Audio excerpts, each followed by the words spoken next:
নমস্কার, এক দেশ এক ভোট নিয়ে মাধ্যম পডকাস্টের আরো এক এপিসোড। এক দেশ এক ভোটের দিকে এক কদম এগিয়েছে বিজেপি। সারা দেশে একসঙ্গে ভোট করাতে গেলে সংবিধানের কয়েকটি ধারা সহ ইমপ্লিমেন্টেশনের জায়গায় এখনো অনেকটা পথ চলা বাকি। বিরোধীদের প্রাথমিক ধাক্কা সামলে ভোটাভুটির পর্যায়ে বিল পেশের পর্ব শেষ। কংগ্রেস সহ ইন্ডি জোটের শত চেষ্টা সত্ত্বেও এই বিল আটকাতে পারা গেল না, বরং এই পর্বে দেখা গেল শাসকের পক্ষেই সমর্থন বেশি। তা সত্ত্বেও কেন্দ্রের তরফে বিলকে চর্চার জন্য জেপিসিতে পাঠানো হয়, যাতে বিরোধীদের আপত্তির অংশগুলি নিয়ে আলোচনা করা যায়, স্বৈরাচারিতার অভিযোগ না ওঠে। প্রধানমন্ত্রী নরেন্দ্র মোদীও চেয়েছিলেন এই বিল নিয়ে সকলের মতামত নেওয়া হোক, সেই মতেই বিলকে জেপিসিতে পাঠানো হয়। এবার সবচেয়ে বড় প্রশ্ন, এই এক দেশ এক ভোটে সবচেয়ে বেশি আতঙ্কিত কারা? কারা মনে করছেন সারা দেশে একসঙ্গে ভোট হলে রাজনৈতিকভাবে ক্ষতিগ্রস্ত হবেন এবং এক দেশ এক ভোট কার্যকরী হলে লোকসভা, বিধানসভায় এবং স্থানীয় নির্বাচন হলে দেশের লাভ কি আদৌ আছে? একসঙ্গে সমস্ত ভোট হলে আঞ্চলিক রাজনৈতিক দলগুলোর আশঙ্কা তাদের ইস্যু অর্থাৎ আঞ্চলিক ইস্যু বৃহত্তর ইস্যুর কাছে ধামাচাপা পড়ে যাবে। আসলে কিছু মানুষ থাকেন যারা মনে করেন যেমন চলছে সেটাই ঠিক। অদূরদর্শিতা এবং রাজনৈতিক স্বার্থে পরিবর্তনে তারা ভয় পান। কতিপয় আঞ্চলিক দলগুলোর নেতৃত্বকে বর্তমানে সেই মানসিকতার পথিক বলে মনে হচ্ছে। তৃণমূল কংগ্রেস সহ বেশ কয়েকটি আঞ্চলিক দলের মতে এক দেশ এক ভোট হলে আঞ্চলিক দলগুলোর ক্ষতি হবে, তাদের ভবিষ্যৎ প্রশ্নের সম্মুখীন হবে। অতীতের দিকে তাকালে দেখা যাবে অতীতে একসঙ্গে সারা দেশে ভোট হয়েছে। 1952, 1962, 1967 সালে দেশে একসঙ্গে সংসদ এবং বিধানসভার ভোট হয়েছিল।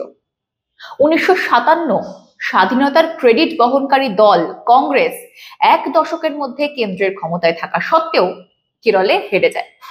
মুখ্যমন্ত্রী হন সিপিএম এর ইএমএস নম্রনিপাত। অবশ্য 2 বছরের মধ্যেই কংগ্রেস সেই সরকার ফেলে দেয় এবং 1959 সালে ফের নির্বাচন হয়। 1967 সালেও কংগ্রেস 16টি রাজ্যের মধ্যে 8টি রাজ্যে হেরে যায়। এরপর 1969 সালে কংগ্রেসের বিভাজনের পর 1971 সালে মাঝপথে লোকসভা ভঙ্গ করে ফের নির্বাচন করান ইন্দিরা গান্ধী। ফলে একসঙ্গে রাজ্য ও কেন্দ্রের ভোটের পরম্পরা ভঙ্গ হয়ে যায়। তখন থেকে লোকসভা এবং বিধানসভা ভোট আলাদা আলাদা হচ্ছে। কংগ্রেস আজ এক দেশ এক ভোট নিয়ে এত বিরোধিতা করছে, তারা একসময় নিজেরাই সারা দেশে একসঙ্গে ভোট করাতো। তাহলে আজ প্রধানমন্ত্রী নরেন্দ্র মোদী যেটা এখন চাইছেন সেটা নতুন কিছু নয়, অতীতে বহুবার হয়েছে কংগ্রেসের আমলে। নিজেদের স্বার্থেই কংগ্রেস সেই পরম্পরা ভঙ্গ করেছিল অতীতে। একসঙ্গে সারা দেশে ভোট করালে কেন্দ্রের শাসকের খুব বেশি সুবিধা হয়, এই উদাহরণ খুব কম। এটা ঠিক, অতীতে স্বাধীনতার পর যখন একসঙ্গে সারা দেশে ভোট হতো তখন কংগ্রেস সুবিধাজনক জায়গায় ছিল, তবে তার ঐতিহাসিক কারণও ছিল। কারণ সেই সময় কংগ্রেস ছাড়া অন্য কোনো দল ভারতবর্ষে খুব সুবিধাজনক জায়গায় ছিল না। প্রধান বিরোধী দলের শিরোপা নিয়েই ছিল লড়াই। স্বাধীনতা পাইয়ে দেওয়ার কৃতিত্ব নেওয়া কংগ্রেসের সঙ্গে জনগণের সময়ের সঙ্গে দেশে বেকারত্ব, অনুন্নয়ন ও অর্থনৈতিক ক্ষেত্রে ভুল সিদ্ধান্তের জন্য মোহভঙ্গ হয়।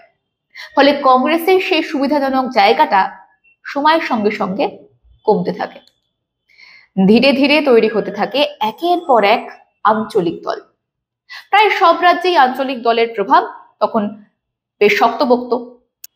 একটা সময় আঞ্চলিক অনেকগুলো দল এক মঞ্চে এসে তৈরি করে জনতা দল নামক রাজনৈতিক এক্সপেরিমেন্ট।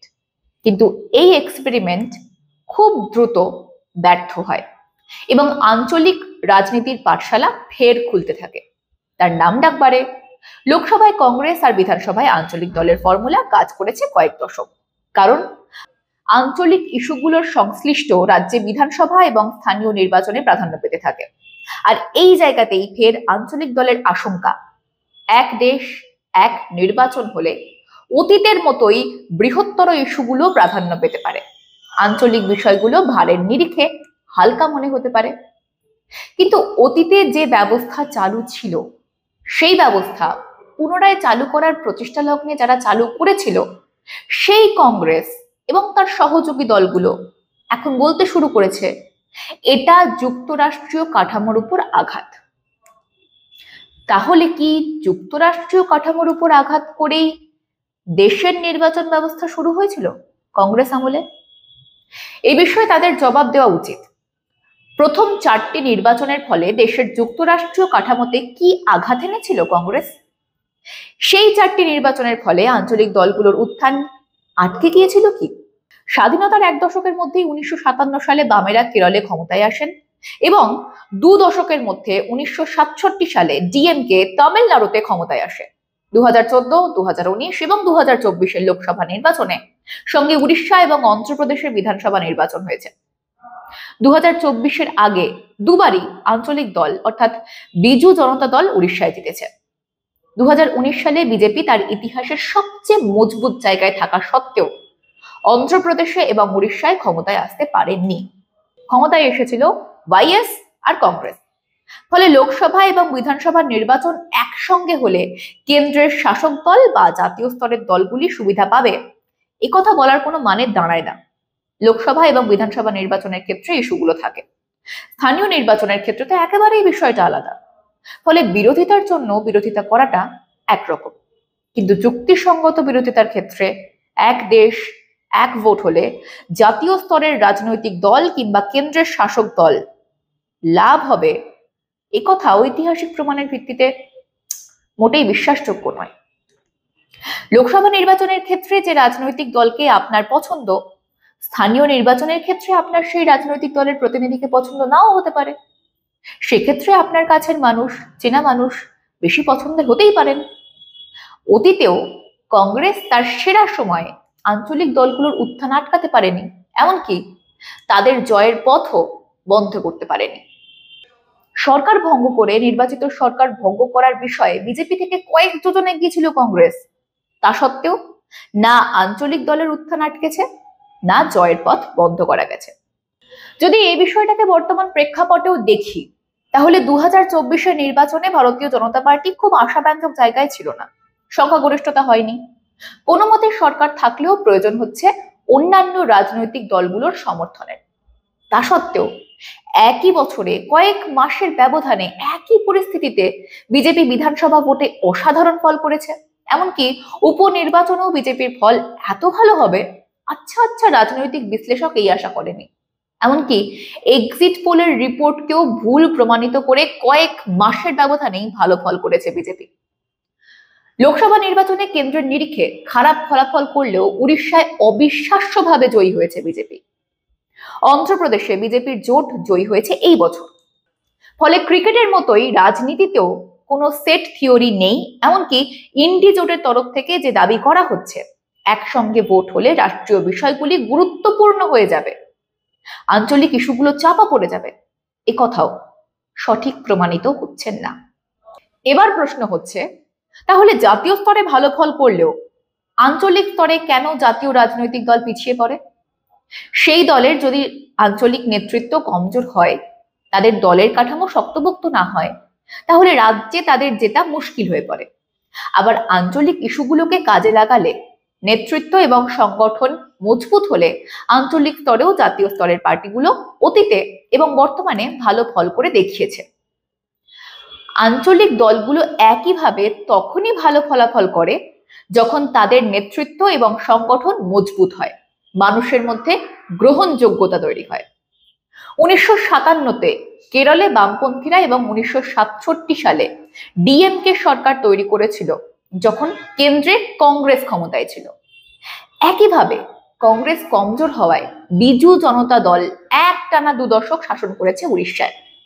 আবার 2014 থেকে 2019 এবং 2024-এর বিজেপি সরকার থাকলেও টানা মমতা বন্দ্যোপাধ্যায় 15 বছর ধরে ভুরি ভুরি অভিযোগ কাঁধে নিয়েও সরকারে এসেছেন। বিহারেও একইভাবে কখনো সঙ্গে আবার কখনো আলাদা থেকে ক্ষমতার কেন্দ্রবিন্দুতে থেকেছেন নীতিশ কুমার।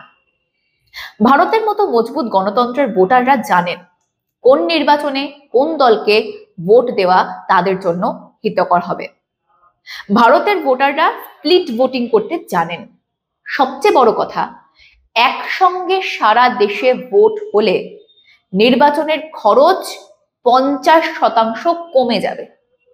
একই সঙ্গে নির্বাচন হলে লাভটা কি হবে দেখুন। নির্বাচনের ক্ষেত্রে আদর্শ আচরণবিধির লম্বা সময়ের জন্য বহু উন্নয়নমূলক কাজ থমকে যায়, আটকে যায়। দেখা যায় 2 বছরের মাথাতেই কোনো না কোনো ভোট লেগে আছে। আবার অনেক ক্ষেত্রে 1-1.5 বছরের মাথাতেও ভোট হয়। স্বাভাবিকভাবেই লম্বা সময় ধরে আদর্শ আচরণবিধি লাগু থাকায় বহু উন্নয়নমূলক কাজ থমকে থাকে। নতুন কোনো উন্নয়নমূলক কাজ করা যায় না। সারা দেশে একসঙ্গে ভোট হলে নির্বাচনের খরচ কম হওয়ার পাশাপাশি আদর্শ আচরণবিধি মেনেই সেই ভোট করানো যাবে এবং একই সঙ্গে উন্নয়ন থমকে থাকবে না, বরং ত্বরান্বিত হবে। বাকি রইল এক দেশ এক ভোটের জন্য আঞ্চলিক দলের লাভ লোকসান। এক্ষেত্রে সব চরিত্র কাল্পনিক না হলেও সব গল্প কাল্পনিক। এক দেশ এক ভোট নিয়ে আপনাদের মতামত অবশ্যই জানান আমাদের কমেন্ট বক্সে। সঙ্গে থাকুন, দেখতে থাকুন মাধ্যম।